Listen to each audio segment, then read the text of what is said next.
Usagi Yojimbo Saga, the Legends book, is one of the few Usagi books that I haven't really ever discussed on the channel, because originally when I did my first look at the whole series, I left this out because it's kind of non-canonical, but it's bordering on it as well. You can tie in a lot of these stories with the main narrative if you really wanted to, but it's kind of filled with stories that are almost, you know, separate to the main story arc, and really a lot of fan service as well in many ways, I think. And certainly the main bulk of this book is Space Usagi, so a futuristic take on the samurai rabbit.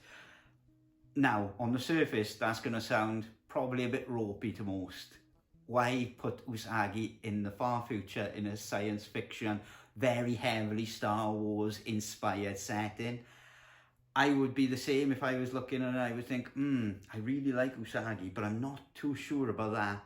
But trust me when I say Space Usagi is excellent, and it has no right being this excellent, because it is, at the end of the day, a space science fiction version of Usagi, which shouldn't work, but it does work really, really well.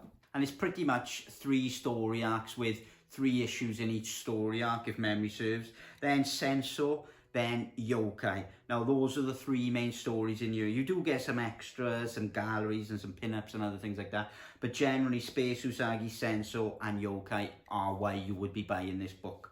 Now Space Usagi, as I said, is an alternative take on Usagi. Essentially it's a far descendant of Usagi Yojimbo from the original comics, and he is in space. But the way Sakai has designed this futuristic world brings so many different elements from samurai past and from feudal Japan. So the boats and the fortresses look like buildings from feudal Japan, but they're on, say, an asteroid, or they orbit in a planet. The ships have that feel of boats, but obviously spaceships. And so all of these futuristic elements have been heavily inspired by images and the world of feudal Japan.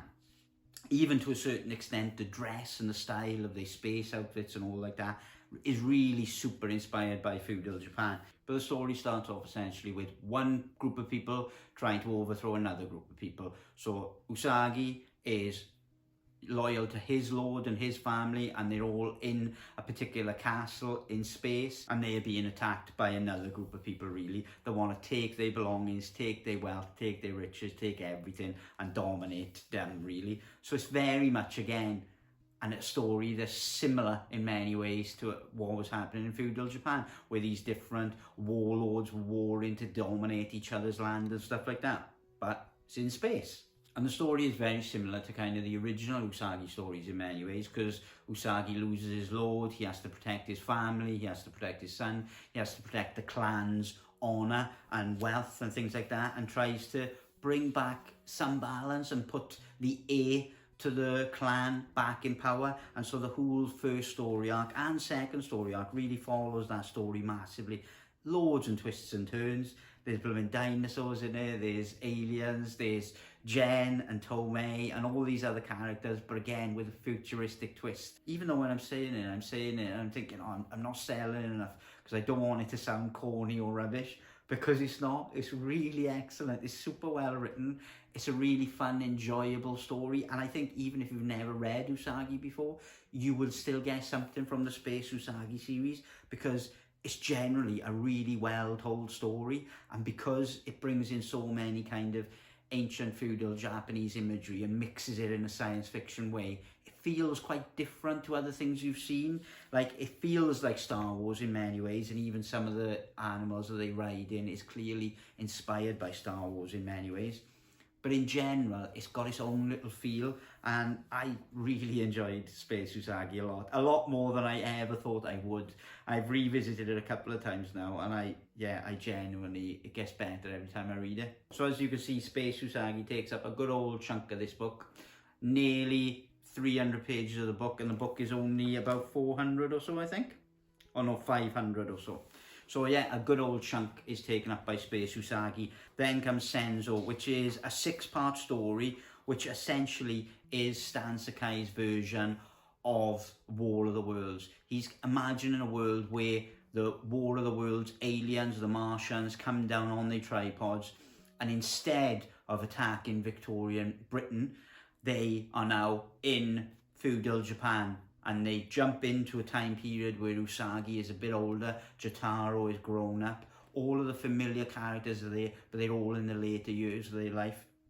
They're having one final battle with Lord Hikji, and during this battle, the tripods descend and chaos absolutely ensues, really. And yeah, it's one huge long battle, essentially, between Usagi, the Martians, the people there, Lord Hikji, and the people wanting the Martians' power and trying to create alliances and things like that. It is fabulously done. And there's clearly a lot of love for H.G. Wells' original novels, because it brings those characters in fabulously, but it does change their look when you get inside the tripods. It kind of gives a look and a definition to the aliens coming down, and it changes them so they're more octopus-like. But in general, there's loads of highs in this story. It feels very much like Usagi's last big battle before he can finally put up his swords and leave the battlefield forever. Jotaro is there, Tomei is there, all these really important relationships in his life are all there, and they all kind of, in some way, shape and form, come to a conclusion in this. But it's definitely a non-canonical story. This isn't the way that Stan Sakai's mind will end Usagi's story. This story does feel like that last great big battle between his arch nemesis and some amazingly nasty aliens. Then the last story is the shortest of the lot, and it's Yokai, and this brings Usagi back with one of his old friends, Suzuki, and Suzuki is a demon queller in Usagi's kind of timeline. And again, I'm not 100% certain if this is canonical in any way, shape or form. Again, like Space Usagi, this one could be. I think Senzo's set certainly isn't, but this one could certainly be mixed in, and it may well be. But the whole thing looks absolutely stunning. It's got this watercolour finish to it all, and so it's very different looking than other Usagi stories, which are normally in quite bold primary colours or total black and white. But either way, this watercolour wash makes it look a bit more unique. And the whole thing is following Usagi, who is going through a forest and then starts getting pulled into the world of very devious yokai who are trying to play tricks and make him do certain things. And then Suzuki comes in and they end up battling a variety of different yokai. But certainly if you love the weird and wonderful yokai and demons in Usagi, and you like Suzuki the demon queller, then this is going to be a fantastic story for you, because it's just an all-out kind of a forest full of yokai that Usagi and Suzuki have got to get through to survive, essentially. So it's a really straightforward story. I will say the beginning parts of this story were kind of a bit off in terms of the dialogue. The dialogue didn't read that well, and it was a little bit off, but that kind of went away as we went forward. But in general, it's a solid story. Like the whole collection is a solid collection, I think, really. I have got the paperback version. It does come in hardback as well. They're a standard size trade paperbacks, sewn binding, really well made books. This has been super hard to find for many years, and so a reprint of this one and possibly number 7 will be well appreciated by all Usagi fans, I think. But anyway, that is a look at Usagi Yojimbo Legends. Thank you very much for watching, and I will catch you on the next one.